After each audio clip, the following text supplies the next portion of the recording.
যে মাটি নিয়ে সমস্যা, মাটি পাওয়া যাচ্ছে না, কিন্তু এদিকে মাটি দিয়ে হয়ে যাচ্ছে পুকুর ভরাট, এই বিষয়ে কি বলবেন? আরে সেই ব্যাপারটা তো আমাদের ঘাড়ে চেপে গেছে। এমন একটা আইন করেছে, প্রণয়ন করেছে, যেটাতে বলছে যে যারা পুকুর ভরছে, যারা বাড়িতে ভরছে, যারা এতে ভরছে, তাদের তাদের জন্য আইনটা, সেই আইনটা আমাদের ভাটাওয়ালাদের উপর চাপিয়ে দেওয়া হচ্ছে। এবার সেই আইন যদি ভাটাওয়ালাদের উপর চাপিয়ে দেয়, আমরা ভাটাওয়ালা, আমরা ভাটা চালাবো, লোক দেখবো না, আমরা মাঠে গিয়ে মাটি কেটে আসবো। তা আমরা তো সব দিক দিয়ে একদম বন্ধ হয়ে যাচ্ছি। পরের আইনের জন্য আমরা ঝামেলায় পড়ে যাচ্ছি। আজকে আসার মূলত উদ্দেশ্যটা কি ছিল এখানে? উদ্দেশ্য পুরোই মাটি পাচ্ছি না, ভাড়া বন্ধ হয়ে যাবে। আমরা বললাম সাহেবকে যে অচিরে ভাড়া বন্ধ হয়ে যাবে, এবং রয়্যালিটি যা জমার অবস্থা, যাতে ভাড়াওয়ালা মাটি পায়নি, সে কী হিসাবে রয়্যালিটি জমা দেবে? সে তো হোপলেস যে আমি সামনে বছর ভাড়া চালাতে পারবো না, তাহলে সে রয়্যালিটি উঠবে না, সরকারের রেভিনিউ উঠবে না আমাদেরকে যদি এই ব্যবস্থা না করে। উনি আমাদের একটা কথা দিলেন, ভালোই সদুত্তর দিয়েছেন উনি। আগামীকাল ডিএম সাহেব আসবেন, এডিএম সাহেব আসবেন, ওনার সঙ্গে আলোচনা করে আমাদেরকে 2-1 দিনের মধ্যে এই ব্যাপারটা যাতে সলভ হয় তার ব্যবস্থা করবেন, এই আশ্বাস আমাদেরকে দিলেন। এখন যতক্ষণ আমরা আশ্বাস না, যতক্ষণ আমরা মানে সরজমিনে না পাচ্ছি, ততক্ষণ এখনো কিন্তু বুঝতে পারছি না ব্যাপারটা। আপনারা বারবারই আবেদন করেছে টুপকি গঙ্গার যে মাটি সেটা বা পাখিরহালের মাটির জন্য, সেটা কত দূরে যাবে? কোনো গল্প নেই। সেই বহুদিন ধরে ডিএম অফিস থেকে আরম্ভ করেছে, মনোজ পন্ত সাহেব যখন ডিএম ছিল তখন থেকে আমরা এইসব অ্যাপ্লিকেশন করে আসছি। টুটি গঙ্গা আছে, আপনার এই কাশিয়াডাঙ্গাতে বিল আছে, বা বিভিন্ন জায়গা যেগুলো সরকারি পড়ে আছে, যেগুলো থেকে মাটি তুললে কোনো অসুবিধা হবে না, সেগুলো কোনো উত্তরই নেই, কোনো গল্পই নেই। ডিভিশনের যত ভাটা মালিক যেখানে যে কোনো কনস্ট্রাকশন হচ্ছে, সরকারি কনস্ট্রাকশন হচ্ছে, এই হচ্ছে, সবই আমাদের সহযোগিতা করতে হচ্ছে। এই আজ 10,000 ইট, আজ 20,000 ইট লাগবে, আমরা করি, ঠিক আছে। আমরা সমাজে একটা ব্যবসায়িক হিসাবে প্রতিষ্ঠিত হয়েছে, আমাদেরও কিছু নৈতিক দায়িত্ব আছে সমাজের প্রতি, আমরা করি। কিন্তু সেই ক্ষেত্রে আমরা যদি ব্যবসাটাই আমাদের না থাকে, তাহলে আমরা কোথা থেকে কী করবো? আমার নাম হচ্ছে কৃষ্ণ মুন্দ্রা ব্রিক্সের মালিক। গত পরশুদিন আমাদেরকে একটা মানে মিটিংয়ের জন্য আবেদন করেছিল, তার জন্য আমরা জঙ্গিপুরের সমস্ত ব্রিকফিল্ড ওনারকে মানে আহ্বান করেছিল। আহ্বানের উদ্দেশ্য হচ্ছে যে আমাদের ঠিকমতো রয়্যালিটি জমা হচ্ছে কি না, ঠিকমতো আমাদের রেজিস্ট্রেশনগুলো হচ্ছে কি না, এবং সব কিছু বলার পরেও আমাদের যেটা আবেদন সেটা হচ্ছে যে আমরা রয়্যালিটি দেওয়ার পরেও আমরা কিন্তু ঠিকমতো মাটিটা কালেকশন করতে পারছি না। তার কারণ হচ্ছে এখানে কিছু একটা নতুন যে নোটিফিকেশান এসছে, সেই নোটিফিকেশানটা যেটা ছিল সেটা হচ্ছে অর্ডিনারি মানে আর্থের জন্য, মানে যেগুলা মানে আপনার রাস্তা ভরাট করার জন্যে, কারো বাড়ি ভরাট করার জন্যে, কাউরির হয়তো দেখা গেল যে নিচু জমি আছে, নিচু জায়গা আছে, সেটা ভরাট করার জন্যে, তার জন্যে যে পারমিশনগুলো ছিল, তার জন্য প্রাইস অফ আর্থ দিয়ে আপনার যেটা ওটা জমিওয়ালার কাছ থেকে ওখান থেকে এনওসি নিতে হবে। এনওসি নেওয়ার পর বিভিন্ন পর্যায়ে এনওসি নেওয়ার পর মাটিটা কাটতে পাবে। সেখানে 123 টাকা রেট, কিন্তু আমাদের ব্রিক আর্থের জন্য রয়্যালটি যেটা হচ্ছে সেটা হচ্ছে 98 পার 100 স্কোয়ার। সেই জায়গাটা গুলিয়ে ফেলা হচ্ছে যে 98 আর 123, সেই দুটোকে গুলিয়ে দিচ্ছে। আমরা যদি দুবার যদি একবার প্রাইসে পার দেবো 123 টাকা, আবার রয়্যালিটি দেবো 98 টাকা, তো দুটো তো কোনো জায়গাতে নেই। ডবল এন্ট্রি তো আমাদের তো রয়্যালিটি দেওয়া সম্ভব নয়। সেই জায়গাতে স্যারদেরকে বললাম যে আমাদের ব্রিক আর্থের জন্য যে রয়্যালিটি আছে, অ্যাডভান্স রয়্যালিটি, সেটাই স্যার আমরা দেবো। আর মাটি তোলার যে জায়গাটা, সেই জায়গাগুলো দরকার হলে পরে আমরা পারমিশন নিয়ে বিআরও সাহেবকে খুঁটিয়ান দিয়ে সেটা আমরা উত্তোলন করব। কিন্তু সেই জায়গা থেকে যদি আমরা এক্সট্রা মাটি আমরা যদি তুলি, সেখানে দরকার হলে পরে আমরা পুনরায় আমরা রয়্যালিটি দিতে ইচ্ছুক আমরা ভাটা মালিকরা। তিনি কি বললেন? উনি বললেন ঠিক আছে, আমরা আগামীকালকে আমাদের এডিএম সাহেব আসছেন এখানে, ওনার সঙ্গে আলাপ আলোচনা করে যেটা সলিউশন হয় আপনাদের। আপনারা চাষযোগ্য জমি কাটছেন না? না, উঁচু নিচু যে জমিগুলো রয়েছে, যেগুলো এই জমি, সেই জমিগুলোই সাধারণত কাটি। আর আরেকটা জিনিস একটু বলে রাখি, আমাদের কিছু জমি যারা আছে, সেই জমিগুলো দেখা গেছে যে কোনো ফসল হয় না। আর ল্যান্ড ডিপার্টমেন্ট থেকে আমাদের একটা যে অর্ডার আছে, সেই অর্ডারটা কিন্তু আমরা ভায়োলেট করতে পারি না। একটা 1.5 মিটার চাষ জমি থেকে উঁচু যে জমিগুলো 1.5 মিটার পর্যন্ত আমাদের যে পারমিশনটা রয়েছে, সে 1.5 মিটার মানে যত ফুট হয় ক্যালকুলেশন করে সেই মাটিটা আমরা কিন্তু উত্তোলন করতে পারি। এবং ভাটার জন্য, অনলি ফর ভাটার জন্য বৈধ ভাটা। আর বৈধ ভাটা আমাদের জঙ্গিপুর জোনে যে 29টা ভাটা আছে, সমস্ত ভাটা কিন্তু বৈধ, অবৈধ ভাটা কিন্তু একটাও নেই।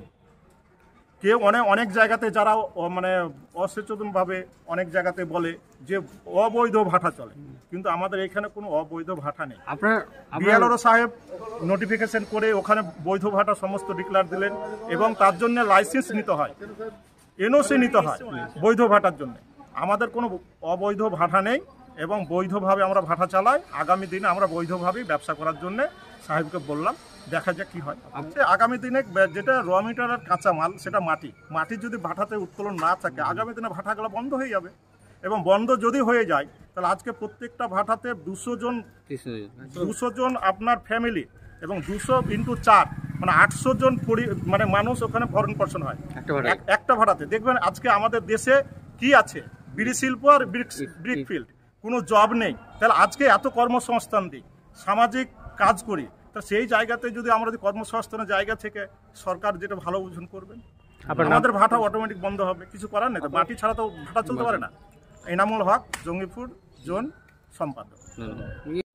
এসডিও সাহেব গত পরশুদিন একটা নোটিশ করে ডাকে যে আমাদের সার্বিক আলোচনা ব্রিক্সের ব্যাপারে, সেই জন্য ডেকেছিলেন আর কি। তো এসডিও সাহেব যথাসময়ে মিটিং আমাদের সাথে বসলেন এবং আলাপ আলোচনা করলেন। উনি সবাই জয়েন করেছে। এখনও ব্রিকফিল্ড ব্যাপারে বা আমাদের এই ব্লকের পুরো যে ভাটাগুলো আছে সেই ভাটাগুলোর সম্পর্কে উনি ওয়াকিবহাল নন, যার ফলে আমাদের কাছ থেকে উনি সমস্ত কিছু জানার চেষ্টা করলেন, আলাপ আলোচনা হলো। মেনলি আমাদের মার্চে এয়ার এন্ডিং হচ্ছে, এই মার্চের মধ্যে রয়্যালটি আমরা যাতে জমা করি, ওনার আবেদন সেটাই। আমরা রয়্যালটি দিতে ইচ্ছুক, কিন্তু বিএলআরও সাহেব টেকনিক্যাল কোনো ত্রুটির জন্য হোক আর যে কোনো কারণে হোক, পোর্টালের এই সমস্যার জন্য উনি এখন পর্যন্ত রয়্যালটি জমা করতে পারেননি। আমরা গত 15 তারিখ আমরা ওনার সঙ্গে টেলিফোনে কথা বলি। উনি বলেন যে ঠিক আছে, 2-1 দিনের মধ্যেই ব্যাপারটা আমরা দেখছি। তারপরে আমরা ওনার সঙ্গে সাক্ষাৎ করি। সাক্ষাৎ করার পরে উনি বলেন যে ঠিক আছে, আমরা সমস্ত কিছু একটু সরজমিনে দেখে আপনাদের 1 সপ্তাহের মধ্যে তা জমা করে দেওয়ার ব্যবস্থা করছি। আমরা সেই মতো সেই প্রসেস করে আমরা আশাবাদী যে উনি এটা জমা করবেন। আর আমাদের কাঁচা মাল বলতে মাটি, র মেটেরিয়াল আমাদের ব্রিকফিল্ডের। এবার এটা তো আমরা যে রয়্যালটিটা দিচ্ছি, তো মাটিটা আমরা মজুত করব, তবেই তো আমরা ইটটা তৈরি করব। সেই জায়গা থেকে এবার যদি উনি আমাদেরকে সঠিক গাইডলাইন না দিতে পারেন, তাহলে আমরা মাটিটা কোথা থেকে নিয়ে আসবো? আমরা তো আকাশে গিয়ে ব্রিকটা তৈরি করতে পারি না। বা তো উনি যাই হোক যে প্রসেসটার কথা বললেন, সে প্রসেস অত্যন্ত লেন্দি। তিনি আশা দিয়েছেন, আশা উনি দিলেন, কিন্তু সেই প্রসেসটা আমরা মনে করছি যে অত্যন্ত লেন্দি এবং ইম্পসিবল। মানে এত জটিল লাইনটা, এটা ইম্পসিবল, এটা করা কোনো মতেই সম্ভব নয়। আপনার পরিচয়? আমি অরুণ দাস, আমি জঙ্গিপুর ব্রিকফিল্ডের একজন সদস্য। আমাদের মেনলি আলোচনা ছিল যে আমাদের সাব ডিভিশনের মধ্যে কতগুলি ব্রিকফিল্ড আছে বিভিন্ন ব্লকে, এবং ব্রিকফিল্ডগুলোর মধ্যে কতগুলো অথরাইজ ব্রিকফিল্ড, যারা অথরাইজ আছে মেনলি তাদেরকে নিয়ে আমাদের আলোচনা ছিল।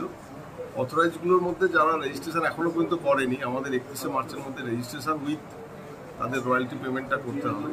সেই পেমেন্টের ব্যাপারটা কতটা বাকি ছিল ওদের, এবং প্রত্যেকের রেজিস্ট্রেশনে কী প্রবলেম হচ্ছে সেগুলো নিয়ে আলোচনা হলো সার্বিকভাবে। এবং আমরা প্রত্যেককে একটা নির্দেশ দিলাম যেন আমাদের উইদিন দ্য পিরিয়ড প্রত্যেকে তাদের রেজিস্ট্রেশনটা কমপ্লিট করে। যে ধরনের অসুবিধা হচ্ছে, টেকনিক্যাল প্রবলেম বা আদার্স অফিসিয়াল কিছু অসুবিধা হলে আমরা আমাদের দিক থেকে সলভ করার চেষ্টা করবো। এই নিয়ে একটা আলোচনা। ওনাদের অভিযোগকে আমরা মাটি কাটতে পারছি না, অনেক রকম চাপ আসছে, বিভিন্ন রয়্যালিটি দিচ্ছি, এই নিয়ে কি বলবেন? না, মাটি কাটার তো চাপ মানে কি, অনেকগুলো অর্ডার আছে এবং রুলস অনুযায়ী ওরা এই করবে। সেইভাবে আমাদের আলোচনা হয়েছে, মাটিগুলো যেখান থেকে কাটবে সেই মাটি যিনি ওনাদেরকে দেবেন তার একটা এনওসি লাগবে ওখানে, এবং তার কনসার্ন লেটার নেওয়ার পরে এখানে কনসার্ন প্রধানদের একটা এনওসির ব্যাপার আছে, এবং সেই ধরনের ক্যারিং অর্ডারটা আমরা কীভাবে ইস্যু করবো সেই নিয়ে একটা আলোচনা হয়েছে। এবং মাটিটা ক্যারি করবে একই সঙ্গে তাদের অলরেডি তাদেরকে একটা রয়্যালটি পেমেন্টও করতে হচ্ছে। এই সার্বিক নিয়ে একটা আলোচনা হয়েছে, এবং এই সমস্ত আলোচনার ব্যাপারটা আমরা আমাদের হায়ার অথরিটির কাছে কালকে তুলে দেবো। যে ধরনের জমিগুলো আমরা মোটামুটি পারমিশন দিচ্ছি এখান থেকে, সেগুলো দেখা যাচ্ছে পুরানো পতিত বা কোনো একটা জমি উঁচু হয়ে আছে, যেগুলোর থেকে মাটি কিছুটা কমিয়ে দিলে তাদের চাষযোগ্য করা যাবে। এই ধরনের জমিগুলোকে আমরা মেনলি পারমিশনটা দিচ্ছি এখনও। আমাদের কাছে মাটি কাটার আগে যে এনকোয়ারি রিপোর্টটা জমা হয় আরআইয়ের, সেই রিপোর্টগুলো থেকে আমরা এই ধরনের রিপোর্ট পাচ্ছি। ভাটা মালিকরা বারবারই পুটকি গঙ্গা যে আমাদের গঙ্গার যে শুকিয়ে যাওয়া বা জায়গাটা আছে বা পাখিরালয়, এই জায়গাতে যে মজে যাওয়ার জায়গা, সেগুলোকে রয়্যালটি দিয়ে বা মাটিগুলো তুলে নেওয়ার জন্য আবেদন করছে, সেই বিষয়ে কতটা আমরা কোনো সরকারি জায়গা বা কোনো মজে যাওয়া নদী বা ইত্যাদি থেকে আমরা কোনো ধরনের পারমিশন ইস্যু করার কথা বলবো না, কারণ এগুলো সম্পূর্ণ আমাদের ঊর্ধ্বতন কর্তৃপক্ষ বা ভারত সরকারের এখতিয়ারভুক্ত নদী, সেই ধরনের আমরা কোনো কথা এখানে বলবো না। আমরা কেবলই বলবো ব্যক্তিগত জায়গা যেগুলো মালিকানা, এবং সরকারি কোনো জমি থেকে কাটার জন্য কাউকে কিছু বলবো না এবং আমাদের কোনো নির্দেশ দেওয়া যাবে না। ব্যক্তিগত জমি থেকে মাটি কাটার মতো যদি জায়গা হয় বা কোনো পুকুর ব্যক্তিগত হয়, সেই ধরনের পুকুরের পাড় থেকে কিছুটা পরিষ্কার করে না নিতে পারে, তারা রেনোভেট করতে পারে, সেই ধরনের এতেই আমরা ইনকাম করছি। বিভিন্ন এলাকায় পুকুর ভরাট হয়ে যাচ্ছে, তার জন্য পাওয়া যাচ্ছে আনলিমিটেড মাটি, কিন্তু এদিকে ভাটা মালিকদের দাবি যে তারা মাটি পাচ্ছে না, এই বিষয়ে কি বলবেন? দেখুন, এই পুকুর ভরাটের বিষয়টা মাননীয় মুখ্যমন্ত্রীও খুব একটা সেন্সিটিভ ইস্যু করেছেন, এবং পুকুর ভরাট আমাদের সাব ডিভিশনে সেরকম কোনো খবর পেলে আমরা তৎপর হয়ে আছি। এখনই প্রশাসন খুবই তৎপর। পুকুর ভরাট কোনো অবস্থাতেই আমরা নির্দেশ দেবো না এবং পুকুর ভরাটটাকে আমরা কোনোভাবে সাপোর্ট করবো না, সম্পূর্ণ বেআইনি পুকুর ভরাট। আমরা যে ভাটার গাড়িগুলো যেগুলো বলছি, ওই ভাটার তো ক্যারিং অর্ডার আছে কিনা, তারা প্রকৃতপক্ষে ভাটার গাড়ি কিনা, সেগুলো প্রমাণ্য বিষয় হয়ে যাচ্ছে, এবং সেই ধরনের গাড়ি শুধুমাত্র ক্যারি করছে বলে তাদেরকে ছাড় দেবো তা আমরা বিভিন্ন আইন মেনে গাড়িগুলোকে চলতে হয়। অনেক সময় তাদেরকে আপনার আরটিও ডিপার্টমেন্ট তাদেরকে ফাইন করতে পারে তাদের কাগজ না থাকলে। একই সঙ্গে তারা যে সমস্ত পেপারগুলো দেখাচ্ছে সেগুলো যদি সঠিক না হয় তাহলে তাদেরকে জরিমানা দিতে হয়। আমার নাম প্রকৃতি রঞ্জন পাড়াই, SDLR জমি। আপনি কি গাছ লাগাতে ভালোবাসেন? বিভিন্ন দেশি বিদেশি ভ্যারাইটিস ফুল এবং ফলের গাছ খোঁজ করছেন?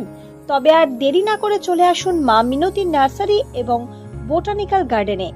পরিচালনায় সুমনা নাথ। আমাদের ঠিকানা কমল কুমারী দেবী মডেল স্কুল মোড়, রঘুনাথগঞ্জ, মুর্শিদাবাদ। মোবাইল নাম্বার 8348857572 অথবা 9732447572।